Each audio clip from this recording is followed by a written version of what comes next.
Good morning बच्चों। Hi, this is Vikas. Welcome back to the channel maths I learning. जैसा कि हम लोग लास्ट वीडियो में रैशनल नंबर के डेफिनेशन तक पढ़ चुके थे, तो आज की इस वीडियो सेशन में हम पढ़ेंगे rational number again and there types, properties of rational number, ये सब पढ़ेंगे। ठीक है, तो चलिए शुरू करते हैं। तो अब जैसा कि आप बोर्ड पर देख रहे हैं, यहाँ पे मैंने लिखा है रैशनल नंबर और फिर इसका डेफिनेशन भी लिखा है। तो आइए हम रैशनल नंबर के डेफिनेशन से शुरू करते हैं और आगे पढ़ेंगे कि रैशनल नंबर किसे कहते हैं, कैसा कितने टाइप्स के होते हैं, रैशनल नंबर का स्टैंडर्ड फॉर्म क्या होता है, रैशनल नंबर का सिंप्लीफाइड फॉर्म क्या होता है, फिर उसके बाद रैशनल नंबर का प्रॉपर्टीज क्या क्या होता है। इन सारी चीजों को हम पढ़ेंगे। ठीक है, तो हम लोग शुरू करते हैं डेफिनेशन से। तो डेफिनेशन में देखिए मैंने लिखा है कि a number which is in the form of P by Q or A by B, where A and B or P and Q are integers and also Q or B does not equal to 0 is called rational number। इसका मतलब समझते हैं। कह रहा है कि एक ऐसा नंबर, एक कोई भी एक ऐसा नंबर जो किस फॉर्म में हो, तो P by Q के फॉर्म में हो या फिर A by B के फॉर्म में हो, और साथ ही साथ जहां पर देखा जाए कि A और B और या फिर P और Q क्या है भाई, तो ये इंटीजर्स होना चाहिए। इंटीजर्स का मतलब अभी अभी जस्ट इसके पहले हम लोगों ने थोड़ा सा रिकैप में पढ़ा है कि इंटीजर्स में क्या होता है, नेगेटिव नेचुरल नंबर होते हैं, पॉजिटिव नेचुरल नंबर होते हैं, साथ में उसके साथ जीरो भी होता है। तो बोल रहा है कि इंटीजर्स होगा, लेकिन एक्सेप्शन है कि इंटीजर्स तो होगा ए और बी, लेकिन एक्सेप्शन ये है कि ऑल्सो साथ ही साथ जो क्यू है या बी है, यानी कि जो आप नीचे वाला पार्ट देख रहे हैं, ये जीरो के बराबर नहीं होना चाहिए। तो फिर ऐसे नंबर्स का ऐसे नंबर्स को हम रैशनल नंबर बोलते हैं। अब यहाँ पे बात एक आता है कि जब P और Q, A और B ये सब इंटीजर्स ही होने चाहिए, इंटीजर्स ही है, तो फिर नीचे वाला पार्ट जो कि डिनोमिनेटर पार्ट कहलाता है, ऊपर वाला पार्ट को हम बोलते हैं, इस वाले पार्ट को बोलते हैं न्यूमरेटर। इस वाले पार्ट को बोलते हैं न्यूमरेटर, ठीक है, और इस वाले पार्ट को बोलते हैं डिनोमिनेटर। डिनोमिनेटर बोल रहा है कि जब ये दोनों पार्ट जो है, न्यूमरेटर पार्ट और डिनोमिनेटर पार्ट जो है, ये सब इंटीजर्स ही होने चाहिए, तो फिर नीचे यहाँ पे दिया हुआ है क्यों है कि जीरो नहीं होना चाहिए। जबकि अगर इंटीजर्स का सेट का देखा जाए तो नेगेटिव आता है, फिर जीरो आता है, फिर पॉजिटिव नेचुरल नंबर, ये सारे होते हैं, ये पार्ट है इंटीजर्स का, लेकिन जीरो क्यों नहीं हो सकता है। तो देखिए इंटीजर्स में जब हम पढ़ते हैं तो जीरो को जो रखा गया है वो बीच में रखा गया है, यानी जीरो जो है ना ही पॉजिटिव है ना ही निगेटिव नंबर्स है। ठीक है, इसको एज ए डिजिट काउंट करते हैं। नंबर्स में अगर बात करें तो कैसा नंबर है डिजिट का, जीरो का कैसा नंबर में अगर हम बात करें, नंबर में डिफिनेशन अगर हम इसका बात करें तो जीरो का कोई डेफिनेशन ही नहीं है कि वो कैसा नंबर है, पॉजिटिव है, नेगेटिव है, यानी एक तरीके से हम बोल सकते हैं कि अनडिफाइंड है, अनआइडेंटिफाइड है, इसको आइडेंटिफाई नहीं किया सकता है कि कैसा नंबर है।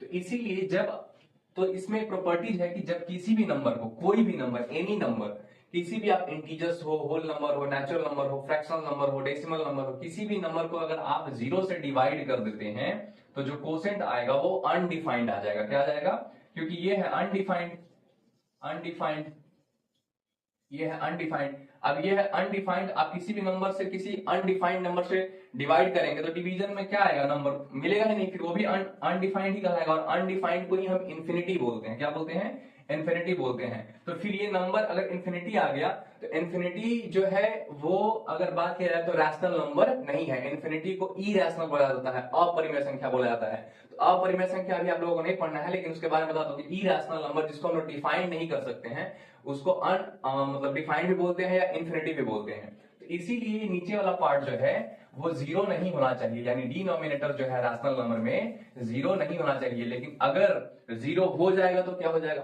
तो जीरो हो जाएगा तो फिर वो रैशनल नंबर नहीं रह जाएगा। ठीक है, एग्जाम्पल के तौर पे देखिए तो 5/8, 5 क्या है, इंटीजर है, वो कैसा इंटीजर है, पॉजिटिव इंटीजर है। ठीक है, 8 कैसा है, तो 8 भी पॉजिटिव इंटीजर है, तो ये सेटिस्फाइड कर रहा है P by Q, इस फॉर्म को सेटिस्फाइड कर रहा है कि P by Q फॉर्म में भी है और नीचे वाला पार्ट जो है वो जीरो भी नहीं है, तो इसीलिए रैशनल नंबर कहलाएगा।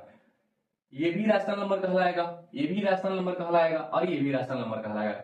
निगेटिव डिनोमिनेटर जो है वो निगेटिव हो सकता है, पॉजिटिव हो सकता है, पर जीरो नहीं हो सकता, क्योंकि जीरो जैसे ही हो जाएगा वो अनडिफाइंड बन जाएगा, इन्फिनिटी बन जाएगा। और इन्फिनिटी जब बन जाता है तो फिर रैशनल नंबर नहीं रह जाता है, वो हो जाता है इरैशनल नंबर। ठीक है, तो इस तरीके से हम रैशनल नंबर को पढ़ लिया। अब हम बात करते हैं types of rational number. Types of rational number, तो दो तरीके के होते हैं रैशनल नंबर। ठीक है, एक हो जाएगा positive rational number, positive rational number, और एक हो जाएगा negative rational number, negative rational number.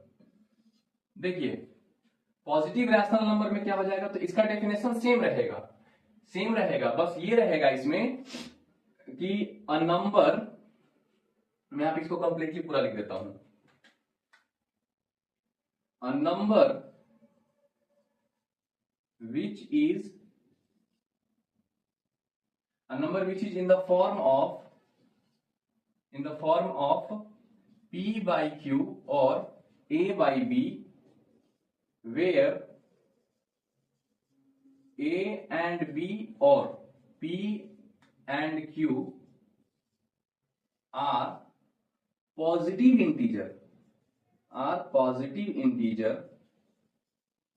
integers, and q or या q or b does not equal to 0 is called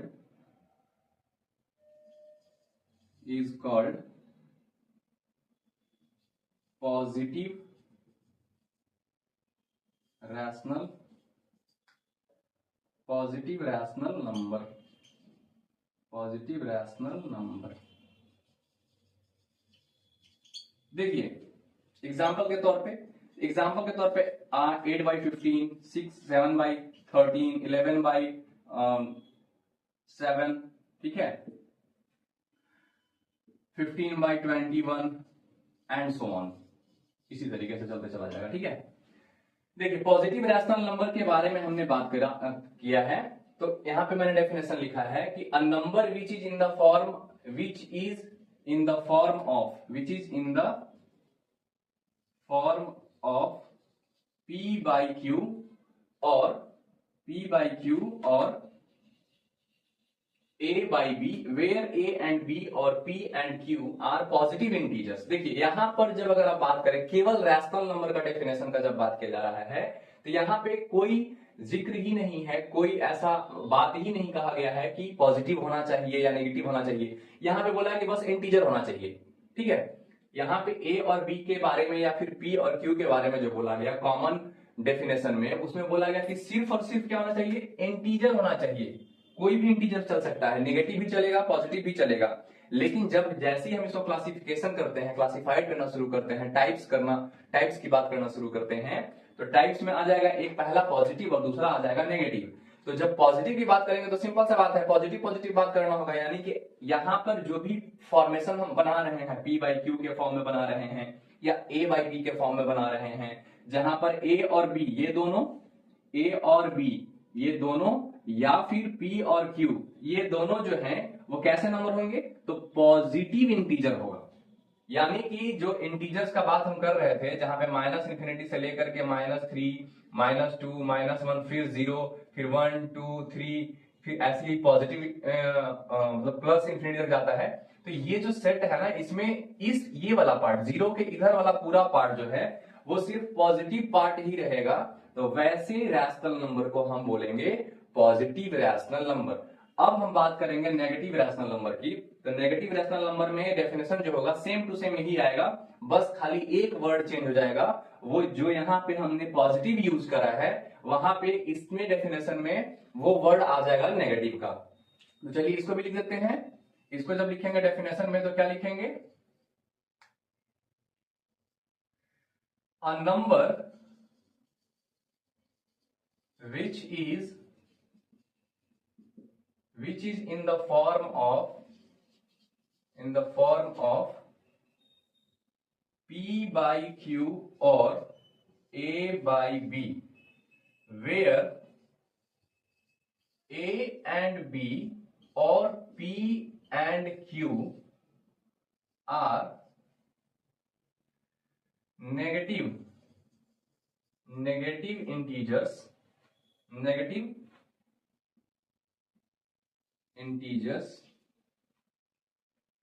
and Q or B does not equal to zero, then is called negative rational number।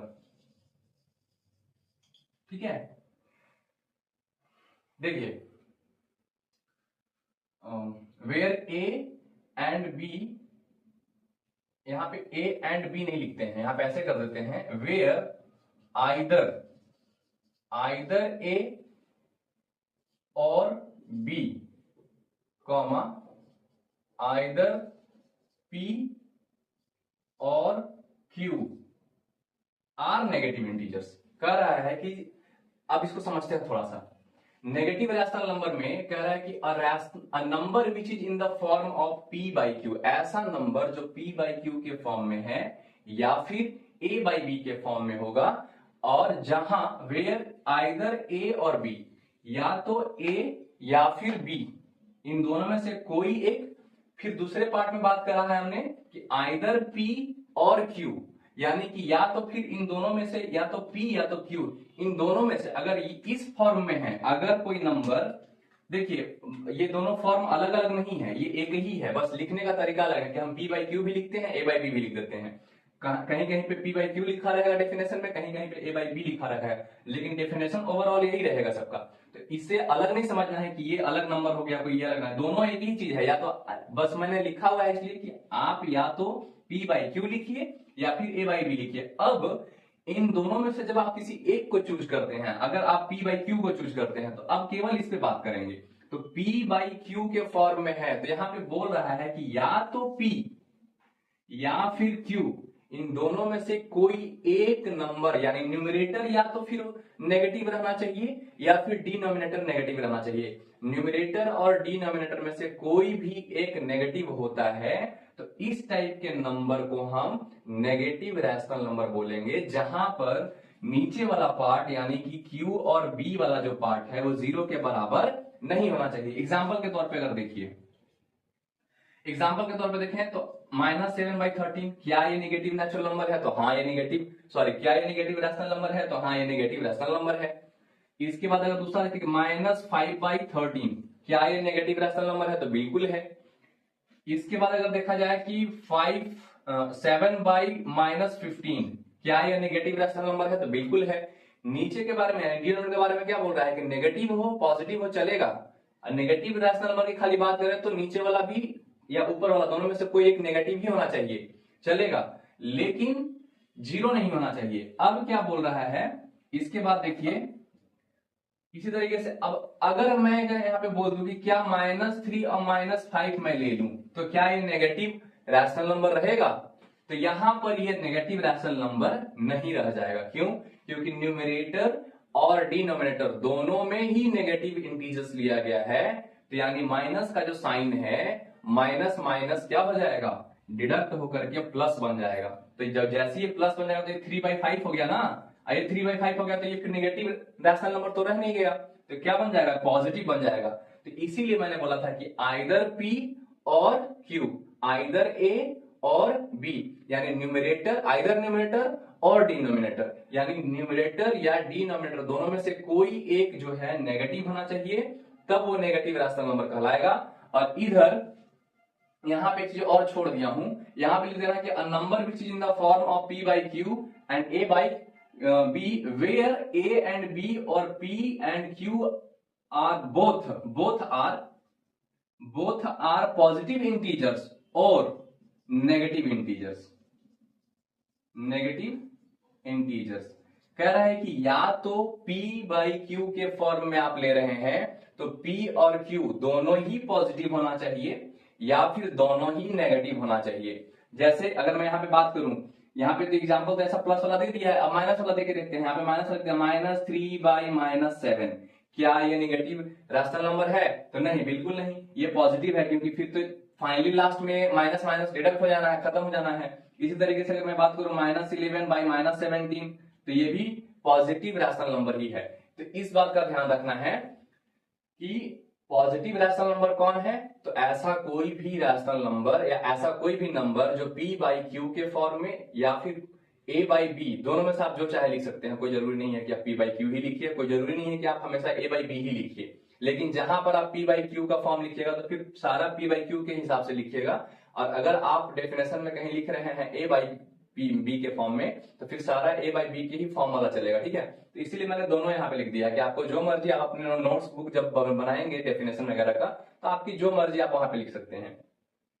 तो कह रहा है कि अगर कोई ऐसा number जो p/q के फॉर्म में है, जहां पर p और q दोनों ही या तो पॉजिटिव इंटीजर्स होना चाहिए या फिर दोनों के दोनों नेगेटिव इंटीजर्स होने चाहिए। अगर ऐसा है तो देख लीजिए आप यहाँ पे एग्जाम्पल में, ऐसा है तो ये ऐसे नंबर्स क्या कहलाएंगे? पॉजिटिव रैशनल नंबर कहलाएंगे। अब बात आता है नेगेटिव रैशनल नंबर में, तो ऐसा बोला है कि ऐसा कोई भी नंबर जो p/q के फॉर्म में है और जहां पर p और q दोनों में से कोई एक, या तो न्यूमरेटर या तो डिनोमिनेटर, दोनों में से कोई एक माइनस मतलब नेगेटिव साइन के साथ होगा, तब हम क्या बोलेंगे कि ऐसे जितने भी नंबर्स इस फॉर्म में आएंगे वो सब के सब नेगेटिव रैशनल नंबर कहलाएंगे। ये है आपका रैशनल नंबर, उसका टाइप्स। अब इसके बाद हम पढ़ते हैं इसके प्रॉपर्टीज और इसके स्टैंडर्ड फॉर्म के बारे में। तो चलिए हम उसको पढ़ेंगे। मैं यहां से हट जा रहा हूं, आप इसको चाहे तो नोट डाउन कर सकते हैं। तो अब प्रॉपर्टीज ऑफ रैशनल नंबर, तो प्रॉपर्टीज ऑफ रैशनल नंबर में देखिए मैंने यहाँ बोर्ड पे फर्स्ट प्रॉपर्टीज जो लिखा हुआ है, वो प्रॉपर्टीज ऑफ रैशनल नंबर, पहला प्रॉपर्टी जो मैंने ये लिखा है कि इफ a एंड b, अगर a/b एक रैशनल नंबर है and m is a non zero integer. Non zero integer का मतलब क्या होता है? नॉन जीरो इंटीजर का मतलब होता है, नॉन जीरो इंटीजर का मतलब होता है कि ऐसा इंटीजर जो नेगेटिव, या तो नेगेटिव हो या फिर पॉजिटिव हो, पर जीरो ना हो, ठीक है। मतलब कि इंटीजर्स लेना तो है, लेकिन इंटीजर्स में तो जीरो भी आता है, पर जीरो को नहीं लेना है। उसके अलावा किसी भी नेगेटिव को ले लीजिए, पॉजिटिव को ले लीजिए, कोई दिक्कत नहीं है, ठीक है। यानी कि नॉन जीरो इंटीजर से जब हम a और b, a/b दोनों को अगर हम मल्टीप्लाई करते हैं तो फिर क्या बनेगा? तो a/b जो पहले से दिया हुआ रैशनल नंबर था और उसमें उसके न्यूमरेटर और डिनोमिनेटर दोनों में हमने क्या किया? m से, दोनों में m से, जो कि एक नॉन जीरो इंटीजर है, मल्टीप्लाई कर दिया। तो मल्टीप्लाई होने के बाद कुछ तो मिलेगा ना, कुछ रिजल्ट मिलेगा। तो रिजल्ट क्या मिलेगा? रिजल्ट मिलेगा am और नीचे हो जाएगा bm। तो ये दोनों जो नंबर बना और ये जो पहले से जो नंबर था, ये दोनों सेम ही है। इसके वैल्यू में या इसके रेशियो में कोई चेंज नहीं हुआ। इसको एक्सप्लेन करने के लिए मैंने लिखा है simply we can say that if we multiply numerator and denominator both by same non zero integer, then the value और the ratio of given rational number will not change. मतलब कि अगर सिंपली साधारण भाषा में हम ये कह सकते हैं कि अगर कोई एक रैशनल नंबर पहले से ही दिया हुआ है, ठीक है, उसके न्यूमरेटर और उसके डिनोमिनेटर में सेम नॉन जीरो इंटीजर से अगर हम मल्टीप्लाई करते हैं, दोनों में मल्टीप्लाई करते हैं, तो जो उसका वैल्यू आएगा या जो उसका रेशियो आएगा, वो पुराने वाले जो दिया हुआ रैशनल नंबर था उसके रेशियो और उसके वैल्यू में कोई चेंजिंग नहीं होगा, वो इक्वल कहलाएगा, मतलब इक्विवेलेंट कहलाएगा।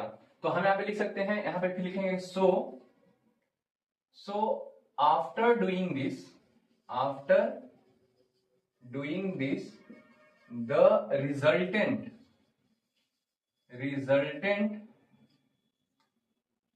resultant number is called to be equivalent rational number। इसका मतलब क्या हुआ कि जब आप किसी एक दिए हुए रैशनल नंबर में सेम नॉन जीरो नंबर से मल्टीप्लाई कर देते हो, तो मल्टीप्लाई करने के बाद जो रिजल्टेंट है, यानी जो रिजल्ट के फॉर्म पे जो आपको नया रैशनल नंबर मिला, वो रैशनल नंबर इससे अलग नहीं है, बिल्कुल अलग नहीं है, वही है, बस उसका रेशियो जो है वो कॉमन फैक्टर से मल्टीप्लाई होने के कारण, कॉमन मल्टीपल से मल्टीप्लाई होने के कारण उसका वैल्यू बढ़ गया, उसका रेशियो बढ़ गया। और ऐसे आफ्टर डूइंग दिस, क्या क्या करने के बाद, यानी ये जो काम कर रहे थे करने के बाद जो रिजल्टेंट है, after doing this the resultant number is called to be equivalent rational number. तो ये जो रिजल्टेंट आया ये क्या कहलाएगा, ये इक्विवेलेंट रैशनल नंबर कहलाएगा। किसका, इसका। क्यों इक्विवेलेंट कहलाएगा, क्योंकि वैल्यू में दोनों इक्वल है। कैसे, अगर हम मल्टीप्लाई कर रहे हैं, इसका जब दूसरा वाला इसका प्रॉपर्टीज पढ़ेंगे ना तब जाकर के समझ में आएगा। पहले फिलहाल एग्जांपल ले लेते हैं।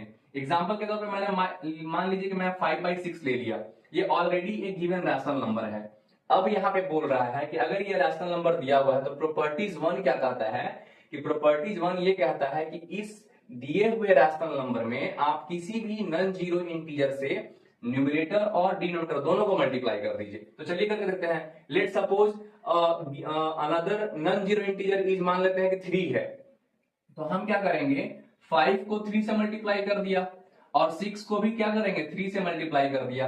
तो मल्टीप्लाई करने के बाद कुछ तो हमको नया नंबर मिलेगा ना, तो नंबर हम क्या मिला, 15/18। अब ये बोल रहा है कि जो 5/6 पहले से जो दिया हुआ था, और जब non zero same number, non zero integer number से हम मल्टीप्लाई हमने किया न्यूमरेटर और डिनोमिनेटर दोनों को, तो जो हमें रिजल्टेंट नंबर मिला, ये नंबर और ये नंबर दोनों सेम ही है, अलग नहीं है, वैल्यू में अलग नहीं है। जो वैल्यू इसका है वही वैल्यू इसका है, जो रेशियो इसका है वही रेशियो इसका है। लेकिन आपको दिखने में खाली क्या लग रहा है कि यहाँ 5/6 है, यहाँ 15/18 हो गया, बस इतना ही अंतर है, लेकिन वैल्यू में और रेशियो में कोई भी अंतर नहीं है।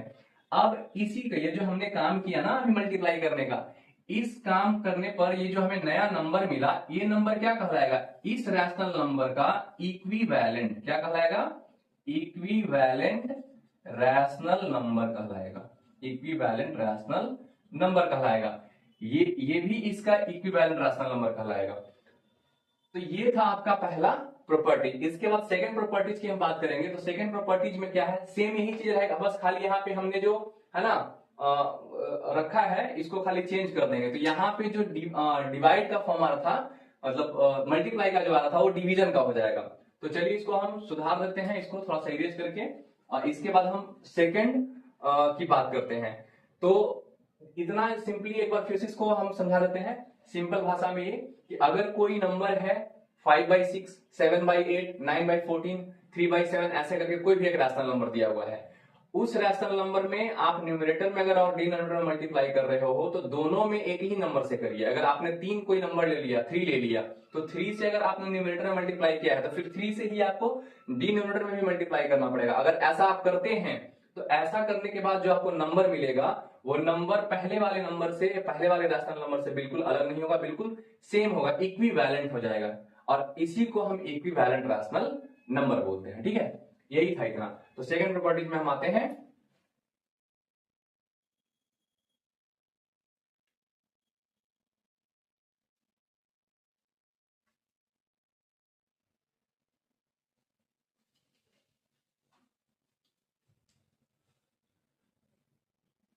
तो अब हमारे सामने है second properties of rational number. तो आइए देखते हैं सेकेंड प्रॉपर्टीज में क्या बोल रहा है। सेकेंड प्रॉपर्टीज में आपका बोल रहा है कि if A and B is a rational number, दिया हुआ है कि अगर a बाई बी जो है एक रैशनल नंबर है, and m is a common divisor, और m जो है वो क्या है, कॉमन डिवाइजर है। कॉमन डिवाइजर का मतलब दोनों को डिवाइड करने वाला, common divisor of a and b, then तब क्या होगा, तब यहां पे देख रहे हैं होंगे आप कि a बाई बी जो कि ऑलरेडी पहले से ही एक दिया हुआ रैशनल नंबर है उसी को लिखा हुआ है, और ये इक्वल हो जा रहा है, किसके इक्वल हो जा रहा है, जब पहले वाले ही रैशनल नंबर के न्यूमरेटर और डिनोमिनेटर दोनों को m से डिवाइड कर दिया जा रहा है। तो जो रिजल्टेंट आएगा, तो रिजल्टेंट क्या आ जाएगा, रिजल्टेंट आ जाएगा a बाई एम और b बाई एम, इस तरीके से आएगा। ये जो रिजल्टेंट हुआ, ये जो रिजल्टेंट नंबर आएगा इन दोनों को डिवाइड करने के बाद, ये दोनों क्या रहेंगे, सेम वैल्यू रहेंगे, क्या रहेंगे, सेम वैल्यू और इन सेम रेशियो, और in same ratio, same ratio में रहेंगे। ठीक है, इसको एक्सप्लेन मैंने करा है simply we can say that if we divide numerator and denominator, simply साधारण रूप में हम सीधा सीधा अगर हम बोले तो ये बोल सकते हैं कि अगर हम न्यूमरेटर और डिनोमिनेटर दोनों को सेम नॉन जीरो इंटीजर से डिवाइड करते हैं, तब जो वैल्यू और जो रेशियो है जो गिवन रैशनल नंबर का, उसमें कोई चेंजिंग नहीं आएगा। इसका मतलब इसमें आगे और लिखा है so after doing this the resultant number is also called to be equivalent rational number. तो कह रहा है कि अगर एक नंबर है, पहले से ही रैशनल नंबर दिया हुआ है, उस रैशनल नंबर को कोई दूसरा हम नॉन जीरो इंटीजर से क्या कर रहे हैं, उसके न्यूमरेटर और उसके डिनोमिनेटर दोनों में डिवाइड कर दे रहे हैं। दोनों में जब डिवाइड कर रहे हैं तो डिवाइड करने के बाद जो हमें रैशनल नंबर मिलेगा, वो रैशनल नंबर पुराना जो रैशनल नंबर लिखा हुआ था, उसके वैल्यू और उसके रेशियो में कोई चेंज नहीं आएगा, कोई चेंजिंग नहीं होगी, वो वैसे ही रहेगा। तब अब ये काम करने के बाद जो रिजल्टेंट रैशनल नंबर होगा, या रिजल्टेंट जो वैल्यू होगा, या रिजल्टेंट जो नंबर होगा, जो एज अ प्रोडक्ट या एज अ क्वोशिएंट के फॉर्म में आ रहा होगा, वो नंबर भी क्या कहलाएगा, इक्विवेलेंट रैशनल नंबर कहलाएगा। चलिए इसको एक एग्जांपल से समझते हैं, ऐसे समझ में नहीं आएगा। a बाई बी के फॉर्म में एक एग्जांपल लेते हैं। तो मान लेते हैं कि ले लेते हैं हम 28, ठीक है 28 ले लेते हैं, और फिर उसके बाद ले लेते हैं 48, 28 बाई 48 ले लेते हैं। अब हमें देखना है कि इन दोनों में कॉमन फैक्टर कौन है, ऐसा कोई नंबर है जिससे इन दोनों न्यूमरेटर को डिवाइड कर दे। तो हम उठा लेते हैं 4 नंबर हम ले लेते हैं कोई भी। अब हम क्या करेंगे, तो ये तो हमने दिया हुआ गिवन रैशनल नंबर है, ये है, ले लिया। अब हमें काम क्या करना है, एक कॉमन डिवाइजर चूज करना है जो कि m के जगह पर आ जाए। तो कॉमन डिवाइजर हम चूज कर लिए कि वो 4 होगा। ऐसे आप कोई भी कर सकते हैं, 3 से भी कर सकते हैं, 5 से भी कर सकते हैं, लेकिन हमने चूज किया आप समझाने के लिए कि 4 ले लेते हैं। अब क्या करेंगे, 28 डिवाइडेड बाई 4 लिखा, इस फॉर्म में लिख रहा हूं ना। उसके बाद फिर नीचे लिखूंगा 48 डिवाइडेड बाई 4। अब इस फॉर्म से फिर इस फॉर्म में आ जाएगा, यानी कि 20, इसको ऐसे लिख सकते हैं 28 बाई 4 और फिर 48 डिवाइडेड बाई 4। अब 4 से डिवाइड होगा 28 तो कितना आ जाएगा, ये आ जाएगा 7, और ये डिवाइड होगा तो कितना आ जाएगा, ये आ जाएगा 12। तो फाइनली हमें क्या नंबर मिला, 7/12, यानी कि रिजल्टेंट नंबर जो हमें मिला वो क्या मिल गया, 7/12। तो अब देखिए हम यहाँ पे बोल सकते हैं कि ये जो पहले से जो नंबर दिया हुआ था, इन दोनों का न्यूमरेटर और डिनोमिनेटर का जो वैल्यू है, और जो अभी नंबर हमें मिला 7/12, इनका जो वैल्यू है, यानी रेशियो वैल्यू जो है, रेशियो वैल्यू, दोनों का रेशियो वैल्यू जो है, ये दोनों का रेशियो वैल्यू सेम ही है, अलग अलग नहीं है, सेम है। और इसीलिए ये रिजल्टेंट भी डिवाइड करने के बाद भी जो रिजल्टेंट आया, ये भी क्या कहलाएगा, इसका इक्विवेलेंट ही कहलाएगा, इक्विवेलेंट रैशनल नंबर ही कहलाएगा। तो अब इक्विवेलेंट रैशनल नंबर अगर निकालना होगा किसी का, तो कैसे करेंगे। तो मान लीजिए कि एग्जांपल मैं यहाँ पे दे देता हूं, मैंने लिखा 2/3। अब बोला कि इसका इक्विवेलेंट निकाल, इसका इक्विवेलेंट रैशनल नंबर लिखिए 4 ठो। तो यहां दिख रहा है हमको कि 2/3 जो है वो रिड्यूस अब नहीं हो सकता है, क्योंकि इन दोनों के बीच में 1 के अलावा कोई कॉमन फैक्टर नहीं है। तो जब 1 के अलावा कोई कॉमन फैक्टर नहीं है तो रिड्यूस हो नहीं सकता है। तो अब हमको, लेकिन हमें इक्विवेलेंट रैशनल नंबर लिखना तो है, तो कैसे करेंगे। तो हम यहाँ पे मल्टीप्लाई वाला, यानी इसका पहला प्रॉपर्टीज का इस्तेमाल करेंगे। तो अब हम कोई एक कॉमन फैक्टर ले लेते हैं, कॉमन मल्टीपल ले लेते हैं। मान लीजिए कि हम ले लेते हैं 2, तो हम 2 में यहां भी मल्टीप्लाई करेंगे और 2 से यहां भी मल्टीप्लाई कर देंगे। तो 2 से मल्टीप्लाई करने के बाद ऊपर वाला बन जाएगा 4, नीचे वाला बन जाएगा 6, यानी ये जो 4/6 आया, ये 2/3 का क्या कहलाएगा, इक्विवेलेंट रैशनल नंबर कहलाएगा। इसी तरीके से फिर ले लेते हैं 2/3 में, फिर मल्टीप्लाई करते हैं 5 से, और यहाँ भी 5 से। तो 5 2 जा 10 और 5 3 जा 15, यानी 10/15 आया। ये भी क्या है, ये भी इसका 2/3 का ही इक्विवेलेंट रैशनल नंबर है। तो ऐसे कर करके हम 4 5 6 7 8 जितना भी बोले उतना इक्विवेलेंट लिख सकते हैं।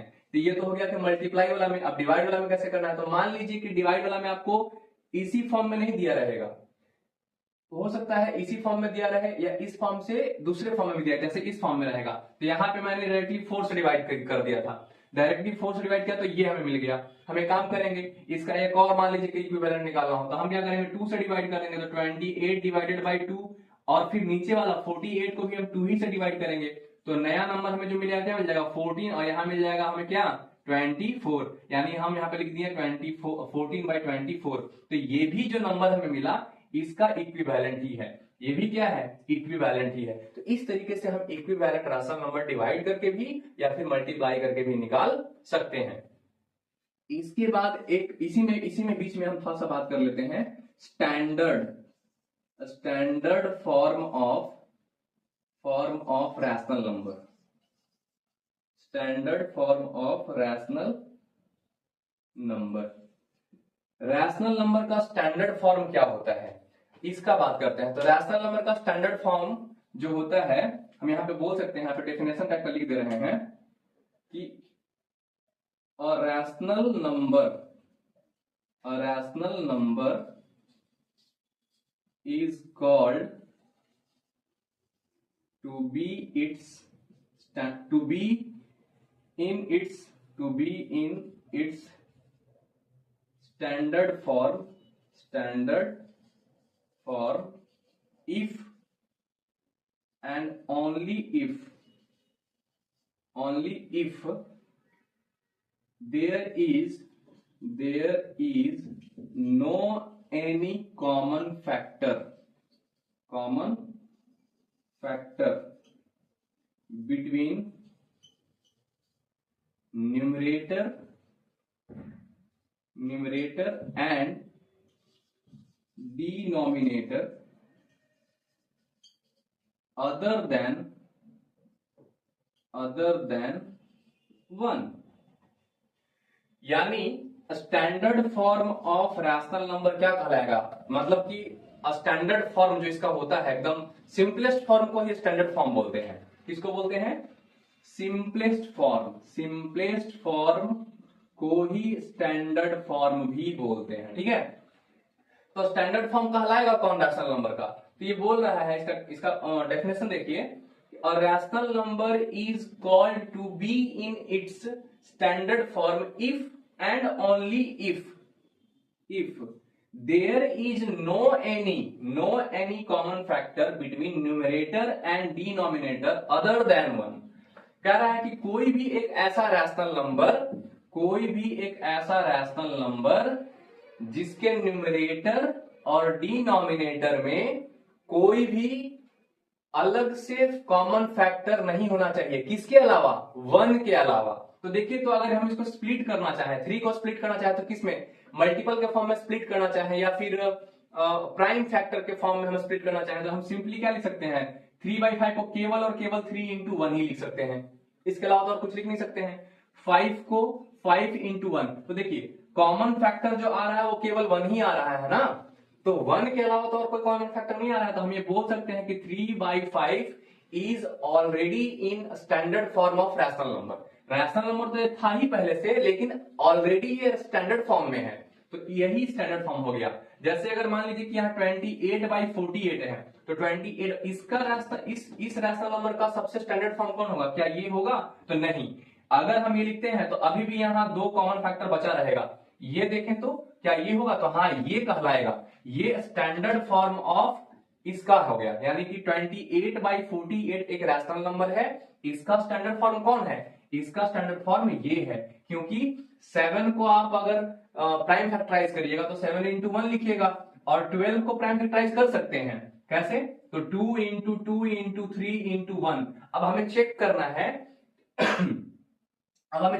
है कि 7 ऊपर में है और नीचे था 12, तो दोनों का तो प्राइम फैक्टर कर दिए। अब हमें ये चेक करना है कि न्यूमरेटर और डिनोमिनेटर में 1 के अलावा कोई और कॉमन फैक्टर है, दिखाई दे रहा है आपको, नहीं है।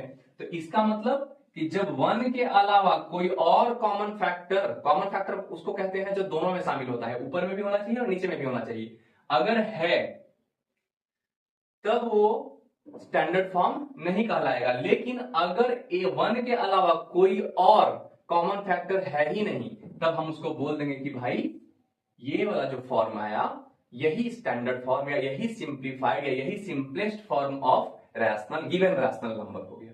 क्लियर है ये? तो मैंने यहां पे आपको बता दिया, प्रॉपर्टीज 2 बता दिया, ठीक है। रिजल्टेंट इक्विवेलेंट भी क्या कहलाएगा, रिजल्टेंट इक्विवेलेंट भी क्या कहलाएगा, रिजल्टेंट नंबर भी क्या कहलाएगा, इक्विवेलेंट रैशनल नंबर कहलाएगा। इक्विवेलेंट रैशनल नंबर के बाद standard form of rational number बता दिया मैंने आपको कि standard form of rational number कौन होता है। तो ऐसा रैशनल नंबर जो उस अपने सिंपलेस्ट फॉर्म में हो, और सिंपलेस्ट फॉर्म क्या होता है, तो 1 के अलावा उसका कोई और कॉमन फैक्टर नहीं होना चाहिए। तो ये था आपका। अब इसके बाद एक और प्रॉपर्टीज है, उसकी बात करेंगे। तो मैं इसको भी इरेज करूंगा और हम थर्ड प्रॉपर्टीज की बात करेंगे, ठीक है।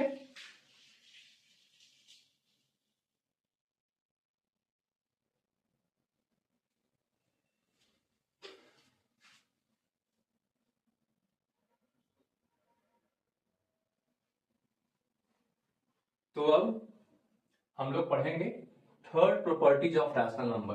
तो आइए देखिए, यहां बोर्ड पे देखिए ध्यान से लिखा हुआ है कि let A and B and C by D, let A by B and C by D are two given rational numbers, and if A by B equal to the C by D, then we can say A into D is equal to the B into C।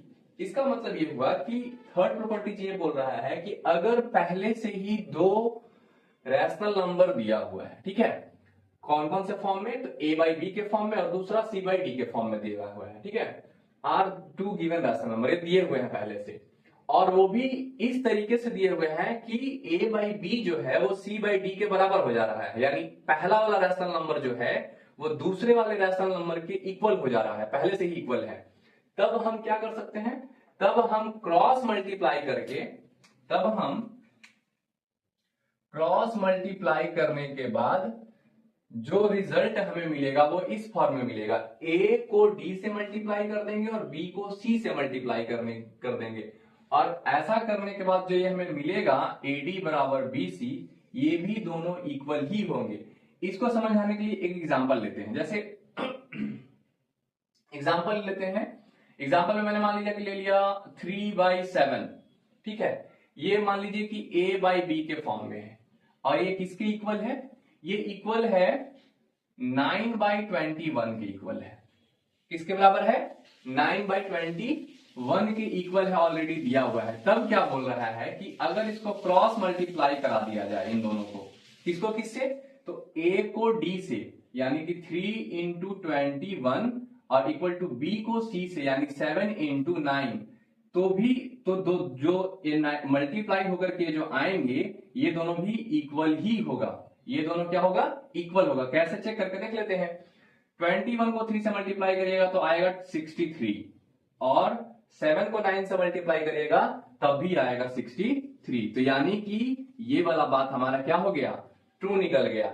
यानी कि इस तरीके का अगर कोई दो rational number पहले से ही दिया हुआ है और वो पहले से ही बराबर है, पहले से ही इक्वल है, तो क्रॉस मल्टीप्लाई जब आप करेंगे यानी पहले वाला रैशनल नंबर का न्यूमरेटर को दूसरे वाले रैशनल नंबर के डिनोमिनेटर से मल्टीप्लाई कर दीजिए, और पहले वाले रैशनल नंबर के डिनोमिनेटर को दूसरे वाले रैशनल नंबर के न्यूमरेटर से मल्टीप्लाई कर दीजिए, और मल्टीप्लाई करने के बाद जो रिजल्ट आएगा वो दोनों भी इक्वल ही होगा।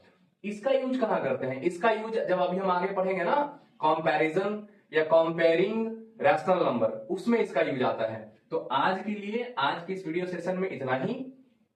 ये था आपका